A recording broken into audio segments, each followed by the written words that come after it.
morning, children. Today we are going to discuss about types of joints in the locomotion and movements chapter. What we are discussing? The types of joints. So observe and listen very carefully. Why? Because definitely one or two bits, neat bits will be there in this. So many times they are asking, especially last year, before last year, synovial joints related bit they ask it. Okay, so in the neat point of view, the joints are most important. Okay, observe very carefully. So first one, types of joints.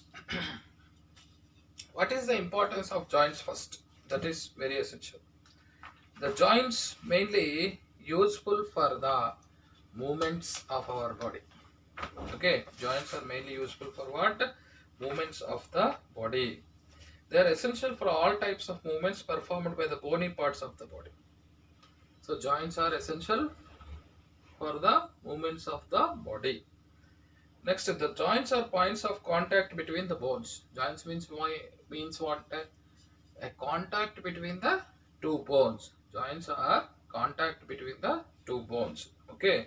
So this is another important point. Joints are contact between the two bones. Okay.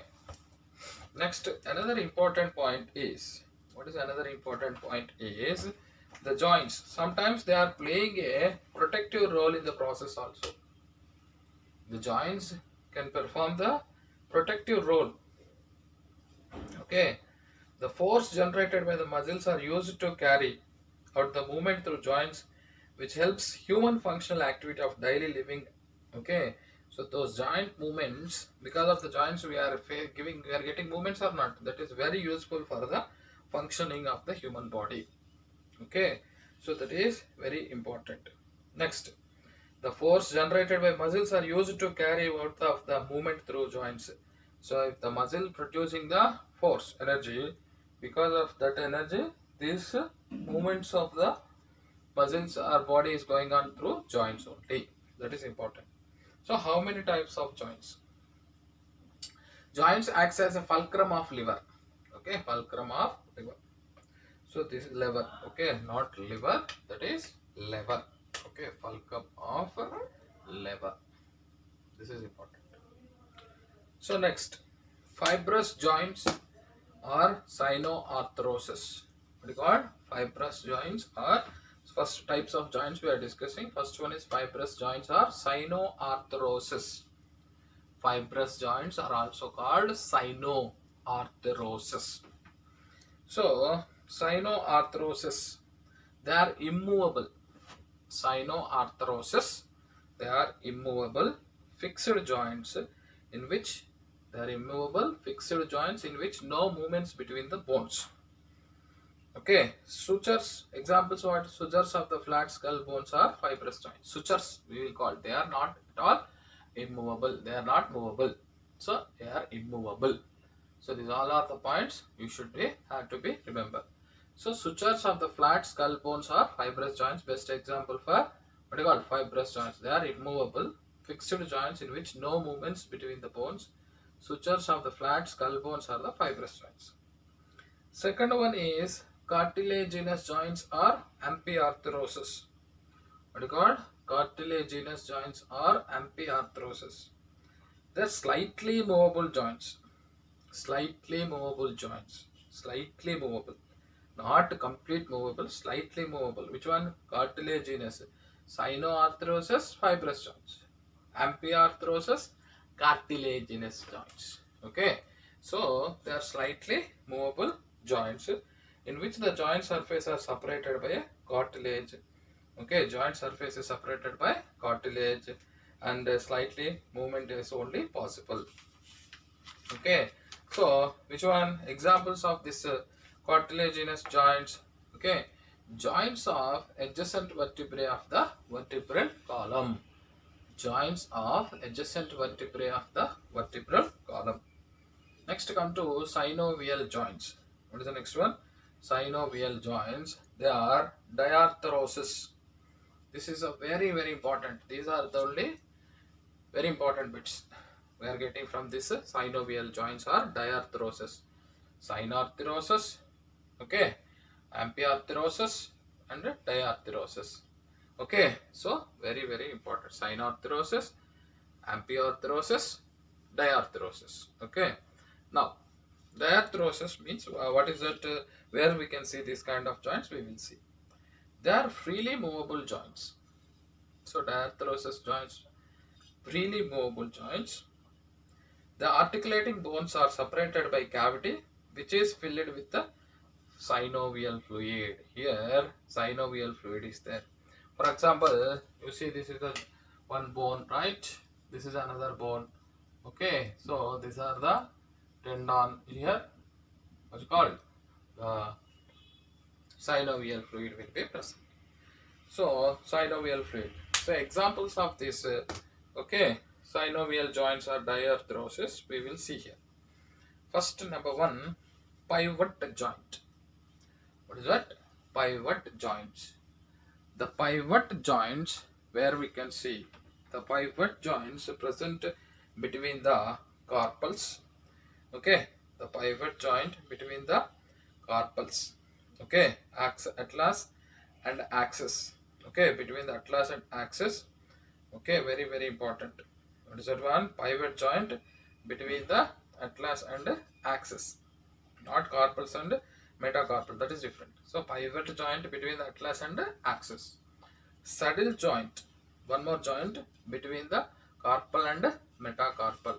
Between the atlas and axis, between the carpal and metacarpal, there will be what you call carpal and metacarpal saddle joint. Between the atlas and axis, pivot joint. Then ball and socket joints between the humerus and pectoral girdle. Ball and socket joint between the which one? Humerus and pectoral girdle. So that is important. Humerus. Okay. Next, hinge joint. Hinge joint is nothing but knee joint. Okay. Once again, so what is called pivot joint between the atlas and axis, saddle joint between the carpals and metacarpals, ball and sockets between the humerus and pectoral girdle, and hinge joint, knee joint, saddle, carpal and metacarpal, pivot, atlas and axis. Okay, like that, the pivot joints, saddle joints, ball and socket joints, hinge joints are there. The last one, condyloid. What is called? Condyloid or angular or ellipsoid joint. What is called? Condyloid or angular ellipsoid joint between the radius and carpal. Between the radius and carpals, there will be condyloid. Between the radius and carpal. Radius and carpal, what joints are there? Condyloid joints are there. Okay, so like this, the joints are there. So number one, what are the first joints? Fibrous joints. Okay, fibrous joints are synoarthrosis, cartilaginous joints or amphiarthrosis. Next, okay, synovial joints, diarthrosis, synoarthrosis, amphiarthrosis, diarthrosis. Okay, they are very important. So next come to disorders. Disorders of muscular and skeletal system will be first. Disorders of muscular system will be discussed. First disorder is myasthenia gravis. First one is myasthenia gravis, an autoimmune disorder. Auto means our self antibodies only will destroy us. That's why myasthenia gravis is autoimmune disorder affecting the action of which one? Acetylcholine. Affecting the action of which one? Acetylcholine at neuromuscular junction leading fatigue. So what is the autoimmune disorder? Myasthenia gravis, autoimmune disorder. What is it? Autoimmune disorder affecting the action of acetylcholine at neuromuscular junction. So acetylcholine, you know very well, neurotransmitter. So that neurotransmitter acetylcholine will be get affect. The leading to fatigue, weakening and paralysis of skeletal muscles. So acetylcholine receptors on the sarcolemma are blocked. Antibodies, because of antibodies leading to weakness of muscles. When the disease progresses, can make it chewing, swallowing, talking, and even breathing also will be difficult. Where myasthenia gravis, what will be affected? So acetylcholine receptors are there or not? They will be blocked with self antibodies. The patient unable to walk, unable to talk, unable to chew. So that is a problem, myasthenia gravis. The next important problem of the skeleton system is tetany. Rapid muscle spasms. Rapid muscle spasms occur in the muscles due to deficiency of parathyroid hormone. Parathyroid hormone deficiency leads to what is called tetany. So rapid spasms. So severe pains will become. So that is a tetany. So calcium levels in the body. What is the main reason for the reduced calcium levels? So calcium levels completely will reduce because of this tetany. So what is that hormone? Parathyroid hormone, deficiency of parathyroid hormone, tetany. Next, muscle fatigue. What is this muscle fatigue? In the name itself, answer is there. Muscle fatigue is the inability of muscle to contract after repeated muscle contractions. So too much contractions are going on, repeated contraction, then unable to contract. Okay, inability to contract, repeated muscle contraction. This is due to lack of ATP and accumulation of lactic acid by anaerobic breakdown of glucose. So lactic acid, anaerobic breakdown of glucose, there will be problem. That is muscle fatigue. Atrophy. A decline or cessation of muscular activity results in the condition called atrophy. Decline of muscle activity. So muscular activity is called atrophy. So reduction of size of the muscles, what is called, makes the muscle to become weak, which occurs in the muscular activity result. What will happen? So weak muscles, and which occurs in the lack of usage of what is called chronic bedridden patients. Chronic bedridden patients. So who are unable to bedridden patients are there or not? So they will be suffered with a decline or cessation of muscular activity, result in the condition called atrophy, which results in the reduction in the size of the muscle and makes the muscle to become weak, which occurs with lack of usage as chronic bedridden patients. So that is atrophy. Bedridden patients, weak muscles will be weak, unable to perform the activities, especially chronic bedridden patient. Next, muscular dystrophy. What is this muscular dystrophy? That is a very important. So next, muscle pull. What is muscle pull? Muscle pull is actually a muscle tear. Muscle will be tear. A dramatic pulling of the fibers produces tear known as sprain. This can occur due to sudden stretching of muscle. Suddenly, if you stretch, too much stretching of muscle beyond the point of elasticity. Too much stretching beyond the point of elasticity point.